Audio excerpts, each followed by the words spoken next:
का एक बार फिर स्वागत हमारी इस विशेष पेशकश में, जहां लगातार आपको हम बता रहे हैं किस तरीके से प्रधानमंत्री की मलेशिया की जो यात्रा है वो और ख़ास होती हुई नज़र आ रही है। आज दूसरा दिन इस यात्रा का और तमाम जो अजय कार्यक्रम हैं आज के, वो हमने देखे, उनकी शुरुआत भी अब हो चुकी है।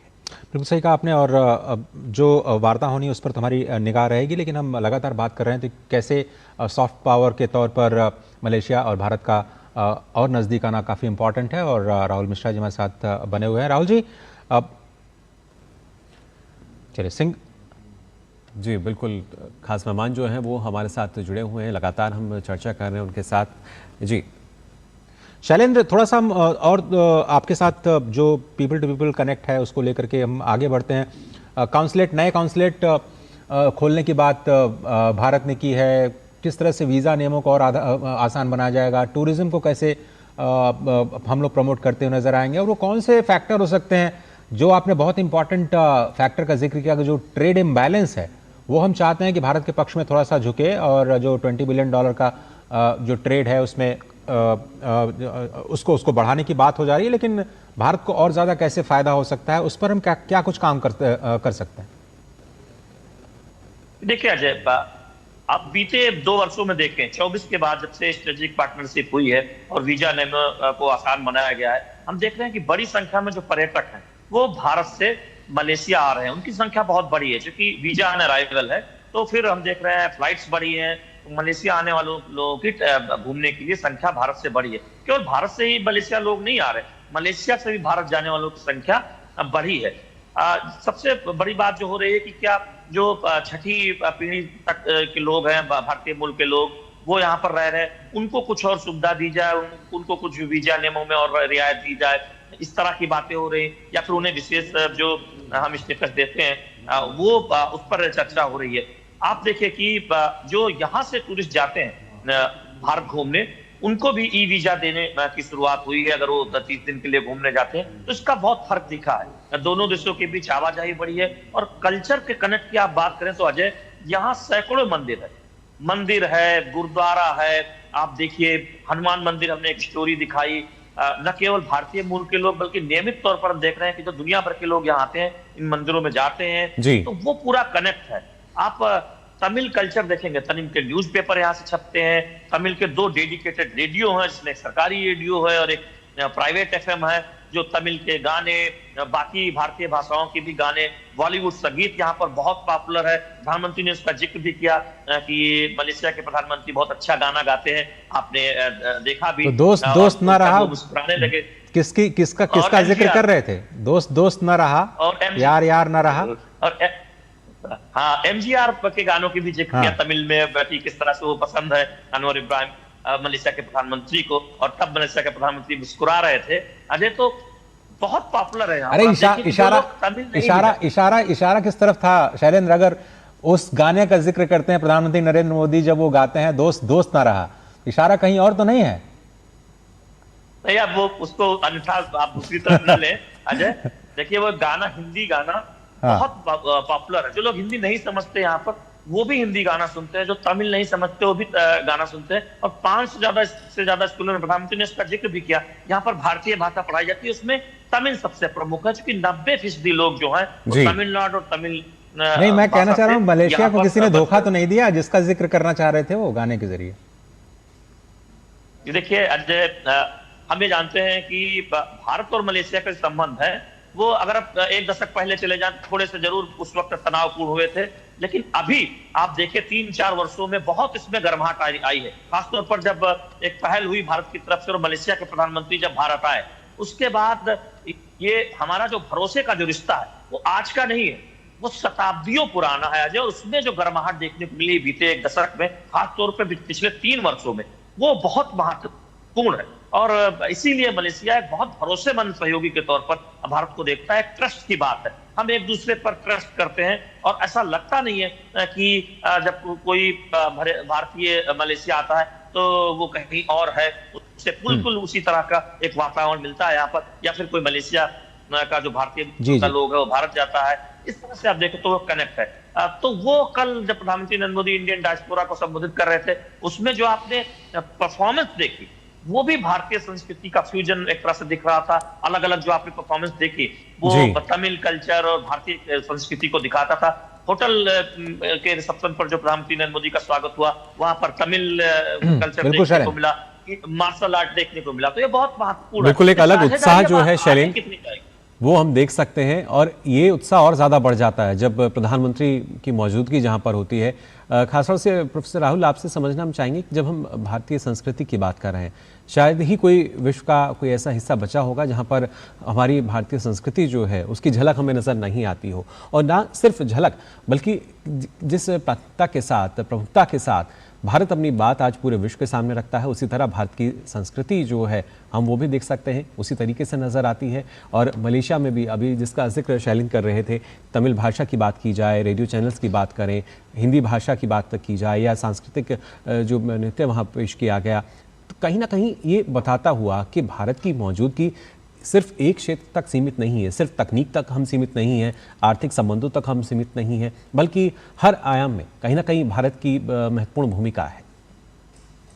जी बिल्कुल, भारत की जो भूमिका है उसको लेकर के मुकुल जी कभी कोई शक किसी देश को नहीं रहा। मुद्दा ये था कि भारत की आर्थिक शक्ति और भारत की जो टेक्नोलॉजिकल एडवांसमेंट है वो इस स्तर का नहीं था कि चीन के साथ या अमेरिका के साथ अभी भी हम पीछे हैं, लेकिन भारत तेजी से उस रास्ते पे आगे चल रहा है जहां उसे एक लीडर के तौर पे, एक तमाम ये जो ग्लोबल साउथ का गुट है उसके मुखिया के तौर पे देखा जा रहा है। तो वॉइसेस ऑफ ग्लोबल साउथ जो इनिशिएटिव लिया गया, उसमें हम देखते हैं कि ग्लोबल साउथ के तमाम देशों के साथ न सिर्फ तकनीक के क्षेत्र में, आर्थिक सहयोग के क्षेत्र में, बल्कि सांस्कृतिक जो कल्चरल कोऑपरेशन है, पीपल टू पीपल कनेक्ट है, उस पर भी ध्यान दिया जा रहा है जी। आज जो पिछले 12 सालों में जो आर्थिक विकास हुआ है, ईज ऑफ डूइंग बिजनेस हुआ है, उससे तमाम चीजें बदली हैं। अजय जी, मुझे अभी रियलाइज हुआ कि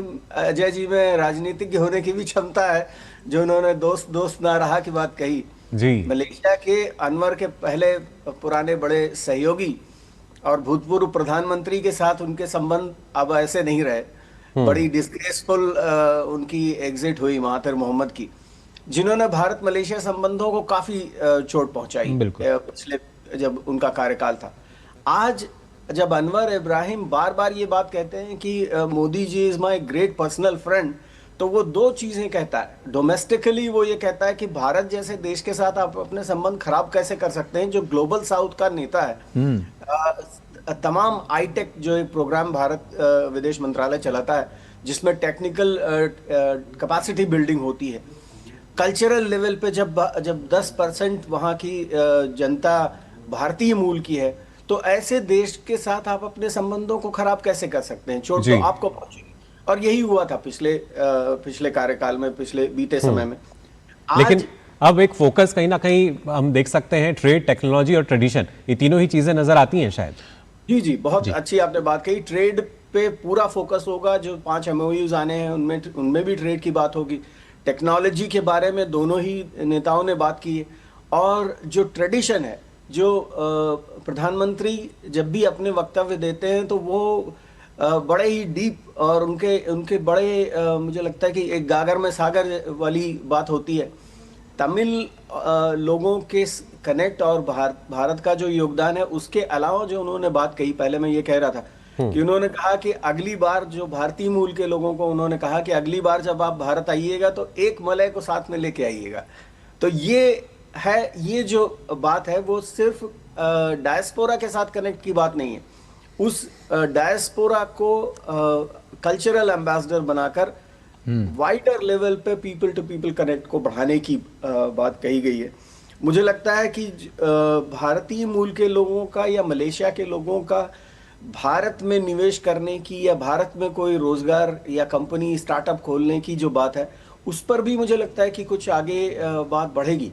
एक विशेष शायद प्रिविलेज ओवरसीज इंडियंस को या इंडियन डायस्पोरा को, जो खासतौर पे मलेशिया में है, बाकी देशों में भी है, उनको शायद ऐसी सुविधाएं प्रदान की जाएं कि वो भारत में इन्वेस्ट कर सकें।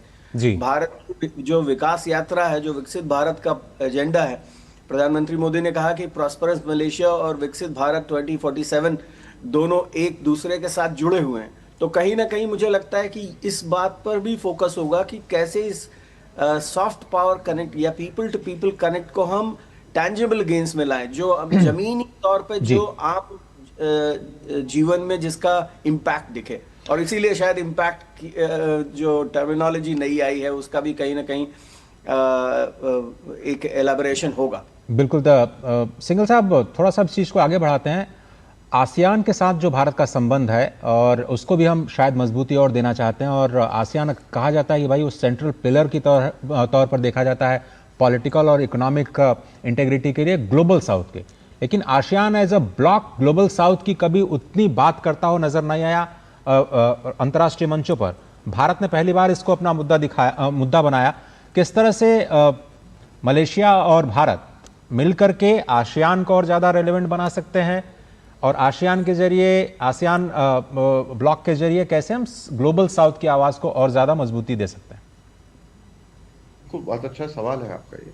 आसियान जो है अभी तक जो रहा है उनका अपना कि वो अभी अपना इंटरनल कोहेशन करने की कोशिश कर रहे थे, तो वो बहुत ज़्यादा कोशिश नहीं थी उनकी तरफ से कि हम वर्ल्ड ग्लोबल इकोनॉमी के साथ में जुड़ें या ग्लोबल इश्यूज पर हम ज़्यादा बोलें, क्योंकि वो अपने इंटरनल इश्यूज को ज़्यादा सॉल्व करना चाहते थे। लेकिन जब से उनको जो ये उनका जो बिगेस्ट नेबर है वहां से उनको जो समस्या जब खड़ी शुरू होनी हुई, तो आसियान के सारे कंट्री जो है उससे अफेक्ट हुए हैं। उनको अब रियलाइज हुआ कि हमें अपने आप को खोलना पड़ेगा, थोड़ा बढ़ाना पड़ेगा, ताकि उनको एक कहीं सपोर्ट सिस्टम डेवलप हो। उसी दौरान में भारत पिछले 10-12 साल से अपनी तरफ से ग्लोबल साउथ की वॉइस बनके, जैसे बार बार मैं कह रहा हूं, बनके सामने खड़ा हुआ है और सबको साथ लेने की हमने कोशिश की है। और आसियान, जैसा कि हम जानते हैं कि बहुत इंपॉर्टेंट प्लेयर है इंडो पैसिफिक में, तो भारत ने जो है अपनी कोशिश की, एक तो एज ए पार्ट जो ग्लोबल आउटरीच का जो पार्ट है वो, प्लस हमारी जो लुक ईस्ट जो पॉलिसी है उसका पार्ट, हमारा फोकस उसमें आसियान के ऊपर है, क्योंकि आसियान कंट्री उसके बहुत बड़े इंपॉर्टेंट कंपोनेंट हैं। तो क्योंकि हम इंडो पैसिफिक को बहुत इंपॉर्टेंट है हमारे लिए, सामरिक रूप से भी और आर्थिक रूप से भी, और तो भारत ने आसियान कंट्रीज के सभी देशों के साथ में अपने संबंध इंडिविजुअली और ब्लॉक के बेसिस पर भी बढ़ाए हैं, उनको गहरा किया है। जैसा कि अभी बातचीत हो रही थी कि हम जो है मिलिट्री एक्सरसाइज कर रहे हैं, इकोनॉमिक डेवलपमेंट की बात कर रहे हैं, और जो है इवन क्रूड ऑयल के क्षेत्र में हम बात कर रहे हैं, और टेक्नोलॉजी के क्षेत्र में बात कर रहे हैं। तो हम एज ए ब्लॉक और एज ए इंडिविजुअल कंट्री सभी के साथ में संबंध बढ़ा रहे हैं और सबको एक रास्ता दिखा रहे हैं कि ग्लोबल साउथ की वॉइस होनी चाहिए। उसमें मलेशिया, क्योंकि एक बहुत बड़ी इकोनॉमी है, बहुत बड़ा देश है, और भारत मूल के लोग वहां बहुत ज्यादा हैं, तो उसका मलेशिया का रोल बहुत इसमें इंपॉर्टेंट हो जाता है, क्योंकि मलेशिया भी इसमें सफर कर रहा है, और हमारे लिए आसान भी है मलेशिया के साथ में बात करना, क्योंकि हमारी इंडियन डायस्पोरा इतना बड़ा वहां पर है, वो सभी क्षेत्रों में वहां स्थित है। तो जैसा भी हम टूरिज्म की बात कर रहे हैं, टूरिस्ट वहां जाते हैं तो उनको बहुत कंफर्टेबल महसूस होता है, या वो एजुकेशन की हम बात करें तो उनको वेल अवेयर है हमारे एजुकेशन सिस्टम के बारे में, इसीलिए हमारे यहाँ यूनिवर्सिटीज भी हम खोल रहे हैं उनके साथ जी। तो मलेशिया का रोल इस पूरे डायनामिक्स में बहुत इंपॉर्टेंट है, और यही मेरे ख्याल से ये उभर के आ रहा है जब प्रधानमंत्री जी की तीसरी विजिट हो रही है मलेशिया की, और मलेशिया को हमने कॉम्प्रिहेंसिव स्ट्रेटेजिक पार्टनर भी बनाया है, जिसके बारे में अब मेरे ख्याल से अब जब वक्त आएगा, जॉइंट स्टेटमेंट आएगा, उससे हमें पता लगेगा, और एमओयू जो साइन होंगे उससे पता लगेगा कि किस तरह से इसको नया रोड मैप जो इसका तैयार किया जा रहा है कि भारत मलेशिया इंक्लूडिंग बिल्कुल एक नई दिशा देने का काम जो है वो आज शायद यहाँ किया जाएगा। और शैलेंद्र, क्योंकि दोनों देशों की अगर हम जब बात कर रहे हैं तो काफ़ी कुछ अलग अलग क्षेत्रों में समानताएं हैं, इसलिए सहयोग और भी ज़रूरी हो जाता है, और उसी को लेकर माना जा रहा है कि जो अलग अलग क्षेत्रों में समझौते जो हैं वो होते हुए हमें नजर आएंगे। देखिए, 2-3 बहुत महत्वपूर्ण बातें हैं मुकुल। पहली बात तो है कि भारत ये चाहता है कि ज्यादा से ज्यादा बाजारों तक उसकी न केवल पहुंच हो, बल्कि जो मौजूदा निर्यात है उसमें बढ़ोतरी हो, और इसीलिए समीक्षा की बात हो रही है जो आसियान के साथ जो एक तरह से हमारी समझौता था, और उसमें किस तरह से और आगे प्रगति हो सकती है, जिससे भारत का जो डेफिसिट है, अगर आसियान देशों से व्यापार की बात करें तो उसमें कमी आए।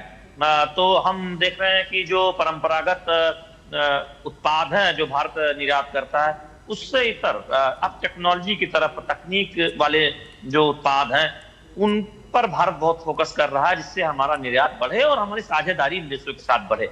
दूसरी बात यह है कि अगर वहां पर संभावना एक स्तर पर जाकर खत्म होती है तो फिर क्या एफडीआई या फिर बड़ा निवेश उन देशों से भारत की तरफ आ सकता है, क्योंकि वो भी एक सहयोग का बहुत महत्वपूर्ण बिंदु होता है। तीसरी बात यह है कि ग्लोबल जो कंपनियां हैं जो अपना विस्तार चाहती है, जैसे सिंगापुर है, आप देखें कि वो सेमीकंडक्टर में बहुत आगे है, अब उनके विस्तार के लिए ताइवान है, तो वहां एक तरह से देखें मलेशिया भी बहुत महत्वपूर्ण है। तो वो कैसे भारत में जो यहाँ मलेशिया की जो कंपनियां हैं, जो ग्लोबल कंपनियां मलेशिया में काम करती हैं, वो अपने एक्सटेंशन के तौर पर भारत को देखें। और भारत सेमीकंडक्टर में अब इतना धीरे धीरे आगे जा रहा है, बहुत अब तेजी से प्रगति हो रही, तो उसमें कैसे सहयोग है।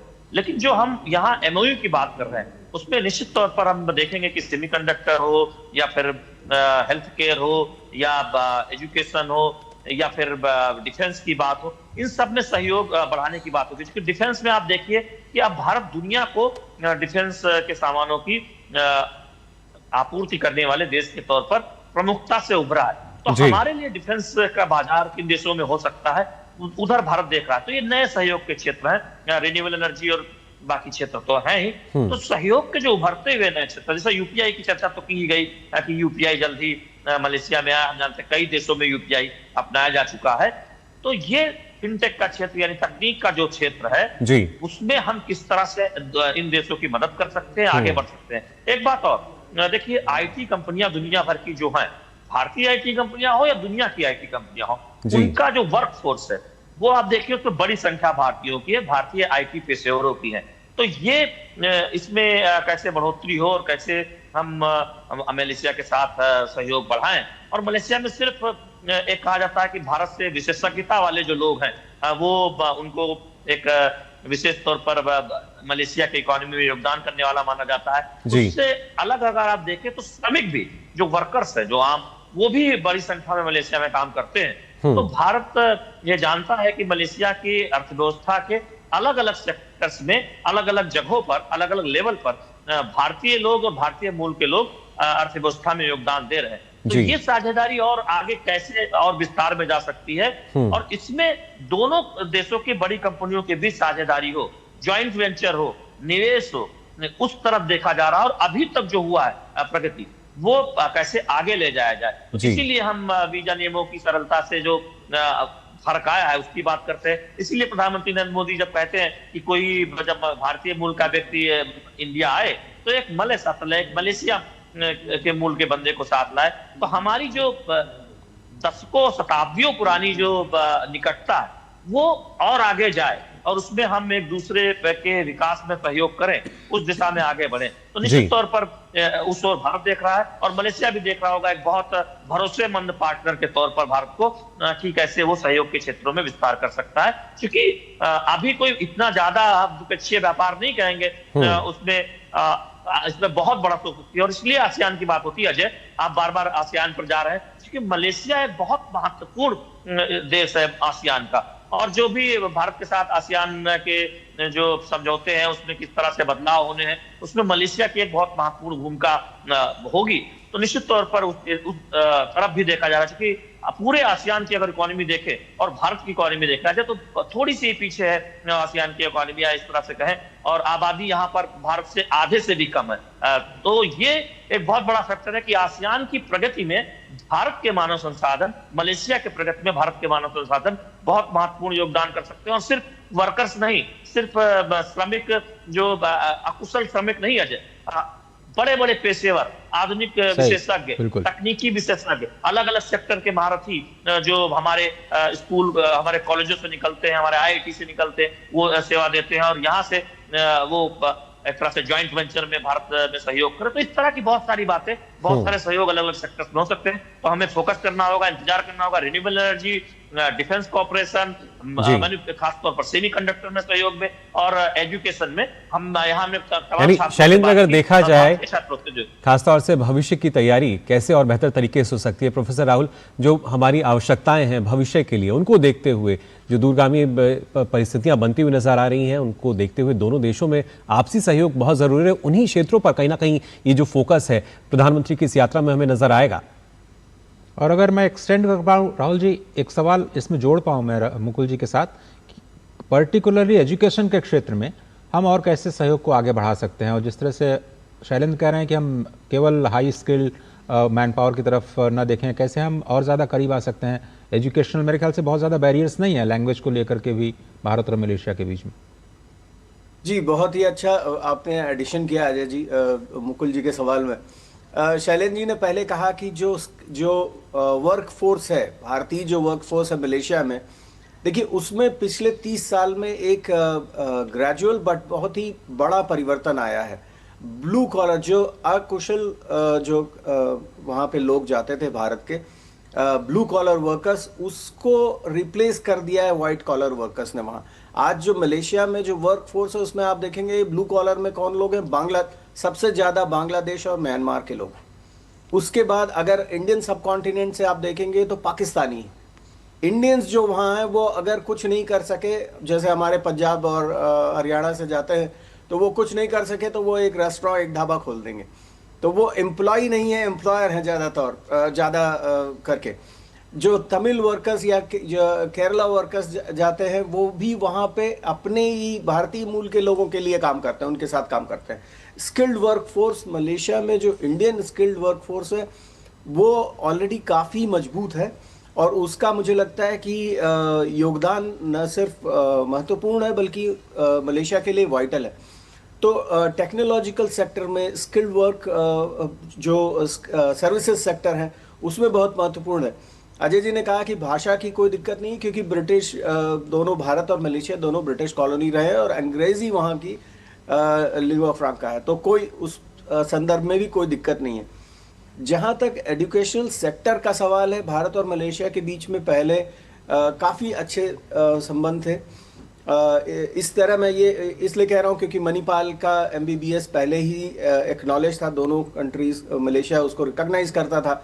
भारतीय जो डिग्रियाँ थी, बीच में वो परिवर्तन आ गया कि भारत से जो डिग्रीज दी जाती थी MBBS या BTech, वो मलेशिया में उनको वो दर्जा नहीं दिया गया, उनको रिकॉग्नाइज नहीं किया। तो वो अगर एक परिवर्तन हो जाता है तो मुझे लगता है कि पूरा का पूरा medical education sector, engineering education sector खुल जाएगा। इसके साथ साथ जो यूनिवर्सिटीज़ के बीच में कोलैबोरेशन है वो हालांकि काफ़ी बढ़ा हुआ है। JNU और यूनिवर्सिटी मलाया, और मेरा सौभाग्य है कि मैं दोनों ही यूनिवर्सिटियों में मैंने काम किया है। दोनों के बीच में MOU है, और ये बात चल रही है कि अब इस सहयोग को कैसे आगे बढ़ा जाए। मलेशिया में भी बहुत पुरानी और बहुत ही प्रतिष्ठित यूनिवर्सिटीज़ हैं, भारत में भी बहुत सारी यूनिवर्सिटीज़ हैं, IITs और JNU और दिल्ली यूनिवर्सिटी के परे। तो इन दोनों के बीच में भी सहयोग काफ़ी बढ़ाया जा सकता है। एक्सचेंज ऑफ स्टूडेंट्स हो गया, आसियान फेलोशिप हम इंजीनियर्स के लिए देते हैं। आसियान के देशों से जो विद्यार्थी भारत में IITs में पढ़ने आते हैं उनके लिए फेलोशिप है। शायद मुझे लगता है कि अब समय आ गया है जब मलेशियन स्टूडेंट्स के लिए हम इस रास्ते को खोलें, और ज़्यादा न सिर्फ डायस्पोरा के लोग बल्कि जो वहाँ के मलय चाइनीज़ हैं, मलेशियन चाइनीज़ या मलय मलेशियंस हैं, उनके लिए भी हम इन रास्तों को खोलें। अगर हमने अपने मेडिकल एजुकेशन सेक्टर को इस तरह से अलाइन कर लिया कि मलेशिया उसको रिकॉग्नाइज करे, तो मुझे लगता है अपार संभावनाएं हो जाएंगी एजुकेशन सेक्टर में। और शायद इसी तरफ प्रधानमंत्री अनवर इब्राहिम भी इंगित कर रहे थे कि जो 4 सेक्टर उन्होंने कहे, टेक्नोलॉजी, ट्रेड, कल्चर और एजुकेशन, तो कल्चर और एजुकेशन में मुझे लगता है कि कुछ बड़ा होने की संभावना है। शैलेंद्र जी को ज़्यादा पता होगा, लेकिन मुझे लग रहा है कि वो अगर एजुकेशन सेक्टर खुल जाएगा, शिक्षा का क्षेत्र खुल जाएगा, तो बहुत बेहतरीन सहयोग हो सकता है दोनों देशों में। बाकी जो दक्षिण पूर्व के ऐसे देश जो पहले फ्रांस की कॉलोनीज रहे हैं या नीदरलैंड्स की, जैसे इंडोनेशिया रहा है, उनके साथ इस सहयोग को बढ़ाने में थोड़ी सी दिक्कतें हैं। डायस्पोरा की संख्या भी कम है। मलेशिया के साथ ऐसी कोई दिक्कत नहीं, ना सांस्कृतिक तौर पे, ना खाने पीने, रहन सहन, या इवन जो राजनीति है उसकी भी जो सेंसिटिविटीज़ हैं उसको दोनों देशों के लोग समझते हैं कि एक बहुसांस्कृतिक बहुधार्मिक देश में कैसे रहा जाता है। तो भारतीय जो भारत में रहता है और मलेशिया जाता है उसके लिए वहाँ की राजनीति को समझना बहुत मुश्किल नहीं होता। तो इसलिए भी मुझे लगता है कि सहयोग की बहुत अच्छी संभावनाएं हैं और इसको आगे बढ़ाने का समय आ चुका है। बिल्कुल वही आगे बढ़ती हुई नजर आती हैं और मैत्री का ये जो नया अध्याय है क्या कुछ और चलता हुआ नजर आएगा, इस पर लगातार हम यहाँ चर्चा कर रहे हैं। चर्चा हमारी आगे भी जारी रहेगी, लेकिन फिलहाल हम यहाँ रुकने एक छोटे से ब्रेक के लिए जल्द लौटते हैं।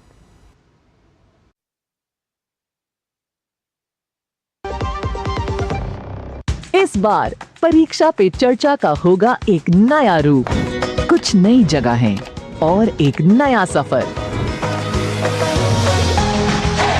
बहुत सारे स्टूडेंट्स ने मुझे ये सजेशन भेजा था कि देश के अलग अलग हिस्सों में भी परीक्षा पे चर्चा होनी चाहिए। जिसका अपने आप पर विश्वास है उसको कभी डर नहीं लगता। पहले तो मुझे खुद पे आंखों पे भरोसा ही नहीं हो रहा था कि पीएम सर हमारे सामने है। तो आपके मन में भी कुछ सवाल आते होंगे, कौन शुरू करेगा?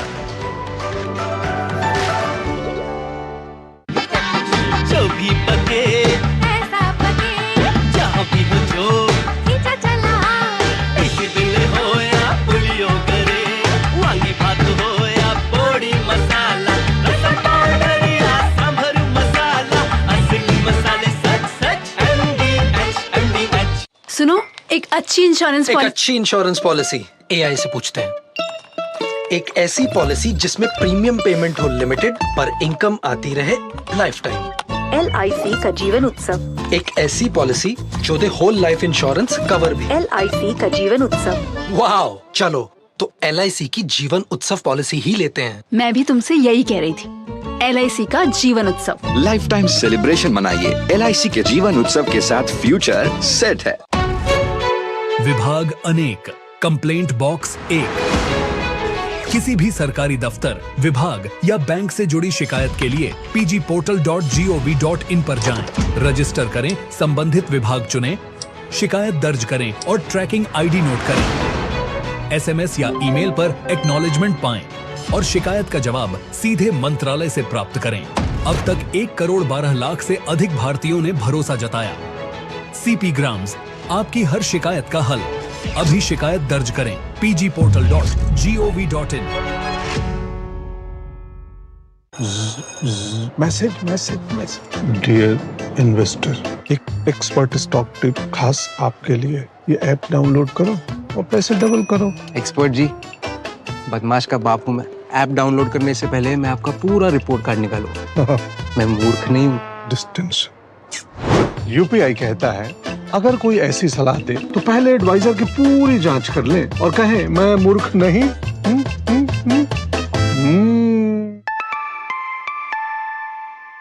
जाइए आप भी किसी का टेस्ट लीजिए।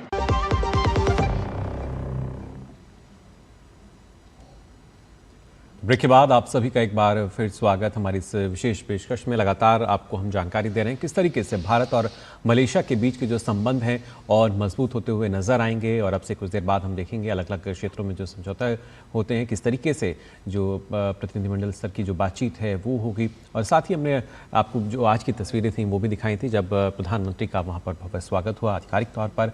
और ये अपने आप में बताता हुआ कि किस तरीके से भारत की जो बढ़ती भूमिका है वो लगातार हमें नजर आती है और साथ ही एक हमारा लक्ष्य भी विकसित भारत का जिसकी तरफ भारत लगातार बढ़ रहा है।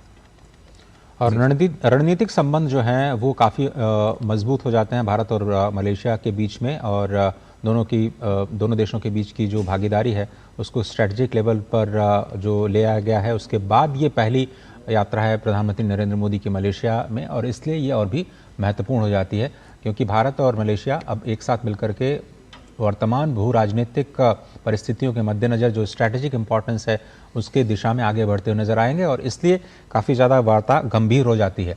रक्षा के क्षेत्र में ही किस तरह से हम और ज़्यादा कोऑपरेशन कर सकते हैं और कैसे एक दूसरे को सहयोग कर सकते हैं। सिंघल साहब, अगर आप इस पर थोड़ा सा पॉइंट आउट करना चाहें, डिफेंस इन पर्टिकुलर हम किस तरह से को प्रोडक्शन, जिस तरह से लगातार बात कर रहा है, को डेवलपमेंट की बात कर रहा है भारत, उसमें कैसे भारत मलेशिया के साथ समझौता मतलब सहयोग कर सकता है, खासतौर पर डिफेंस एग्रीमेंट्स को लेकर के? क्योंकि जो ये जो डिफेंस का जो सेक्टर है उसके विषय में प्रधानमंत्री जी ने भी बात की अपनी जो कम्युनिटी उसमें एड्रेस में, और जब MEA ने भी, विदेश मंत्रालय ने जब स्टेटमेंट जारी किया उसमें भी वहाँ डिफेंस की बात की उन्होंने। और जो संभावनाएं बताई जा रही हैं वो है कि क्योंकि जैसा कि बताया गया कि मलेशिया की जो है तट जो है बहुत बड़ा है, समुद्री तट, और उनको वहाँ कोस्ट गार्ड को आवश्यकता है सर्वेलेंस एयरक्राफ्ट्स की। तो डोर्नियर के बारे में हम बात कर रहे हैं, शायद 7 या 8 डोर्नियर भारत उनको सप्लाई करेगा। भारत पहले से ही उनके, क्योंकि उनके जो इक्विपमेंट है, डिफेंस इक्विपमेंट है मलेशिया के, वो रशियन ओरिजिन के हैं, तो जिसमें Su-30 भी आता है, तो उसकी ऑलरेडी हम भारत उनकी जो मेंटेनेंस है, रिपेयर है, वो करते हैं, और वो मेरे ख्याल से उसके सहयोग फिर और बढ़ने वाला है।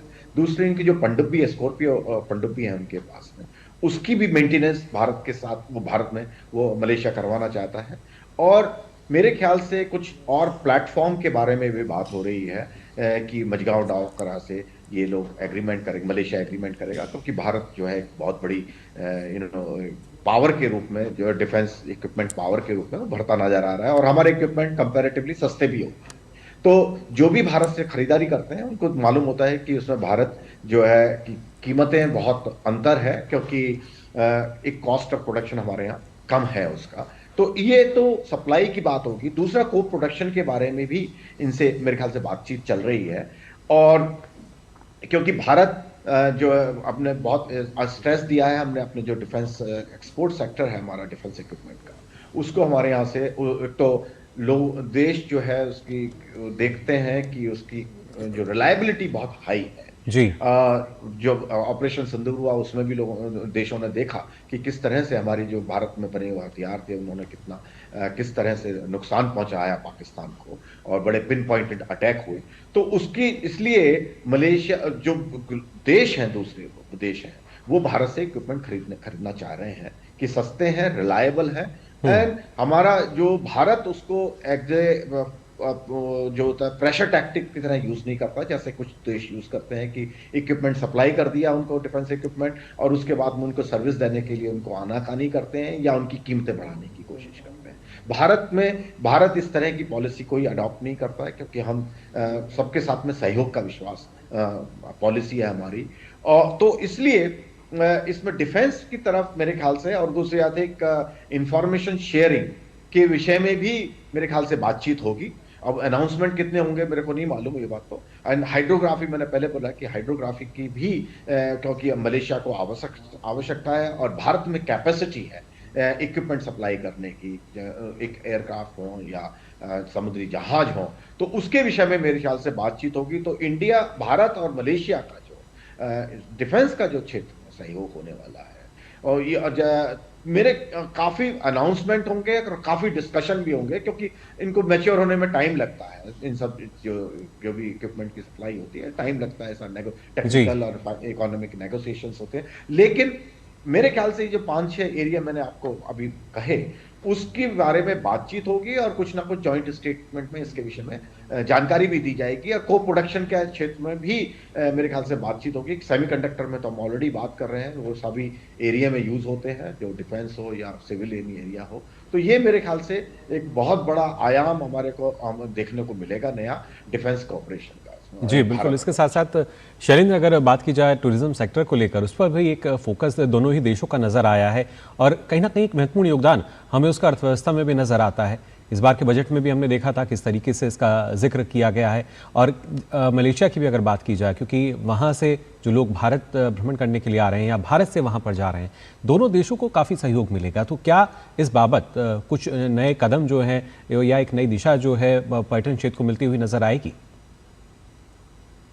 मुकुल, देखिए, आपके सवाल का जवाब दूं उससे पहले डिफेंस में कुछ बात आगे बढ़ाना चाहूंगा। जी जी। अब देखिए, जो दुनिया में उथल पुथल देखने को मिली है, और कोरोना के समय जो कुछ हुआ, उसके बाद हर देश चाहता है कि डाइवर्सिफिकेशन हो, यानी वो किसी भी सेक्टर के लिए किसी एक देश पर निर्भर ना हो। और डिफेंस इक्विपमेंट की सप्लाई में कुछ देशों की एक तरह से कहें मोनोपोली है, या फिर चुनिंदा देश ही ये सप्लाई करते हैं। तो भारत की तरफ दुनिया क्यों देख रही है और मलेशिया क्यों भारत की तरफ देखे, इसके बहुत ठोस कारण है। पहली बात तो है कि भारत ने किसी भी देश की आंतरिक परिस्थिति का फायदा नहीं उठाया है, या ग्लोबल परिस्थिति का फायदा उठाते हुए व्यापार नहीं किया है। तो भारत सबसे ट्रस्टेड पार्टनर है, हो सकता है किसी देश का, और मलेशिया को तो शताब्दियों से रहा है, और एक दशक में आप देखें 4-5 वर्षों में तो बहुत गर्माहट आई है रिश्ते में। तो ये एक बहुत महत्वपूर्ण बात है। दूसरी बात है कि हम बीते 5-6 वर्षों में डिफेंस प्रोडक्शन में बहुत आगे बढ़े हैं, अत्याधुनिक साजो सामानों को बना रहे हैं।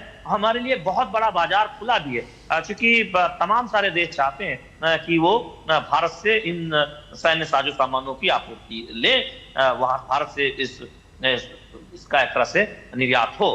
तो ये सेक्टर में आप देखें मलेशिया को बहुत फायदा भी हो सकता है, और मलेशिया भारत की तरफ देख भी रहा है, और भारत के लिए एक बड़ा अवसर है। जहां तक आपने टूरिज्म की बात की, देखिए टूरिज्म कब बढ़ता है? जब कनेक्टिविटी बेहतर हो, वीजा नियम आसान हो, और देखने वाली सुंदर जगह हो, और आपस में सांस्कृतिक एक तरह से देखें एक जुड़ाव नजर आना चाहिए। तो भारत और मलेशिया के बीच वो सब कुछ है, शताब्दियों पुराना कनेक्ट है, कनेक्टिविटी बढ़ गई है, वीजा नियम आसान हो गए हैं, कुछ और आसान होने हैं भविष्य में। और आप देखिए, हम गए थे यहाँ महिला एंटरप्रेन्योर पर, वो भारत से साड़ी मंगाती है सीमित तौर पर, उसे यहाँ कौन खरीदता है? उसे सिर्फ यहाँ तमिल मूल के लोग नहीं, सिर्फ यहाँ उत्तर भारतीय नहीं। और उसमें इंटरेस्टिंग बात है कि यहाँ जो उत्तर से आके बसे हैं वो दक्षिण भारतीय साड़ी मंगाते हैं, जो दक्षिण से आके बसे हैं वो उत्तर भारतीय साड़ी मंगाते हैं। और साड़ी हो या भारतीय परिधान हो, सूट हो, उसकी डिमांड सिर्फ भारतीय लोगों में नहीं है, यहाँ मलय लोगों में है, चाइनीज जो लोग यहाँ पे बसे हैं, जो मलेशिया में जो मलेशिया के नागरिक हो गए, वो भी भारतीय परिधान को खरीदते हैं। तो आप किस तरह से कनेक्टिविटी, किस तरह से कनेक्ट देखते हैं। और यहाँ जब लिटिल इंडिया जाए, वहां तो ऐसा लगता है कि हम भारत के दक्षिण के किसी शहर में आ गए, मदुरई में, चेन्नई में। उसी तरह का माहौल है। भारतीय खान पान को पसंद करने वाले मलय लोग अपने मलेशियन दोस्तों के साथ बैठे रेस्टोरेंट में नजर आएंगे। आपको कौन सा व्यंजन वहां पसंद आया शैलेंद्र? जी देखिए, हमें तो जैसे कि यहाँ भारतीय व्यंजन बहुतायत मिलता है, तो इडली डोसा जो हमारा सुबह ब्रेकफास्ट बहुत पसंद किया जाता है, हमें तो वही बहुत पसंद है, और हमने उसका यहाँ पर बहुत चाव से उसे खाया भी ब्रेकफास्ट में। तो ये जब मैं दुकान पे गया, हमने पूछा जो कपड़े का बिजनेस करते हैं, कपड़े की दुकान है, उनका कहना है कि जो भारतीय परिधान है वो उसकी मांग अब सिर्फ भारतीय मूल के लोगों में नहीं है, वो जो 4वीं-5वीं पीढ़ी से यहाँ रह रहे हैं सिर्फ उनमें नहीं है, बल्कि जो अलग अलग देशों से बहुत संस्कृति है यहाँ मलेशिया में, लोग यहाँ बसे हैं, वो बड़े चाव से उन कपड़ों को खरीद रहे हैं और उसमें अलग अलग डिजाइन ऑर्डर कर रहे हैं। तो ये दिखाता है कि कितनी गहरी हो चुकी है मलेशिया और भारत के बीच जो रिश्ते हैं, और जो मलेशिया में जो दूसरे देशों के लोग बसे हैं। तो जो आप टूरिज्म की बात करते हैं, मलेशिया के लोग भारत जाना चाहते हैं, और उसमें जो वीजा नियमों में आसानी हुई, उससे हमने देखा है कि 2 वर्षों में आप देखें संख्या बढ़ी है, भारत से तो बहुत ज्यादा बढ़ी है। बिल्कुल, और ज्यादा ये बढ़ती हुई नजर आएगी। और साथ ही टेक्सटाइल के लिए जैसा आप बता रहे थे, इस बार बजट में भी हमने देखा फाइबर स्कीम जो है उसकी जिस तरीके से घोषणा की गई है, वो भी सेक्टर मजबूत होगा। लेकिन प्रोफेसर राहुल, अगर देखा जाए, क्या हमारे यहाँ जो फोकस रहा है वो हर एक क्षेत्र में हम देखते हैं कि कैसे विकास हो? क्योंकि अपने देश में तो हम लगातार बात करते हैं कि विरासत भी और विकास भी, लेकिन जब हम वैश्विक मंच पर हैं तो क्या सेक्टर वाइज, हम कैटेगरी वाइज हमारे जो फोकस है वो हमें नजर आते हैं?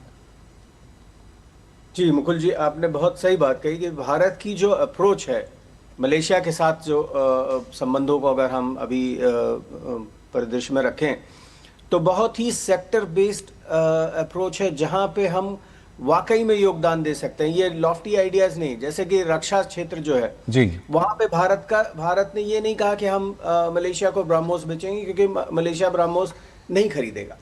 भारत का क्या टारगेट है? LCS, light combat aircraft. तो चाहे वो जगुआर हो या हॉक्स हो या डॉर्नियर 38 हो या तेजस हो, उस पर फोकस है। दूसरा लाइट यूटिलिटी एयरक्राफ्ट, जिसमें हमारे तमाम वो आते हैं, चीता जैसे चीता हेलीकॉप्टर्स हैं, इनकी जरूरत है मलेशिया को। तो भारत का जो रक्षा क्षेत्र में मलेशिया के साथ एक्सपेक्टेशन है वो है कि बहुत महंगे और बहुत सोफिस्टिकेटेड वेपन्स या टेक्नोलॉजी नहीं, वो चीज़ें जिनकी मलेशिया को ज़रूरत है।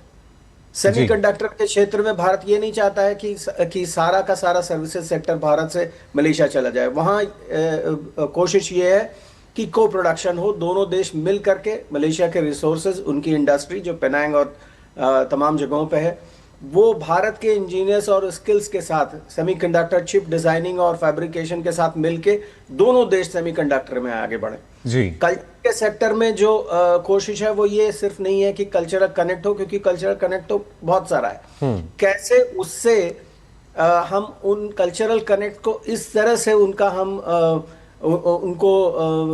यूज कर सके कि जो है दोनों देशों के बीच में संबंध मजबूत हो। प्रधानमंत्री अनवर इब्राहिम ने कहा कि दो देशों के बीच में संबंधों का सही मानक यही है, सही मापक यही है कि उनसे आम आदमी के जीवन में क्या परिवर्तन होता है। बिल्कुल।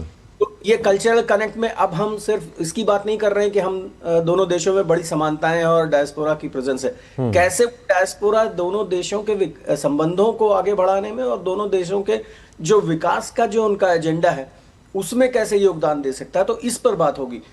ट्रेड का जहां तक सवाल है, मलेशिया एक ऐसा देश है आसियान में जिसकी भारत से थोड़ी सी असहज स्थिति है, क्योंकि मलेशिया इंडिया का जो सीका एग्रीमेंट था 2011 में जिसको साइन किया गया था जी, वो अभी इफेक्टिव नहीं है, उसका भी रीइवैल्यूएशन हो रहा है और आसियान इंडिया FTA का भी रीइवैल्यूएशन हो रहा है।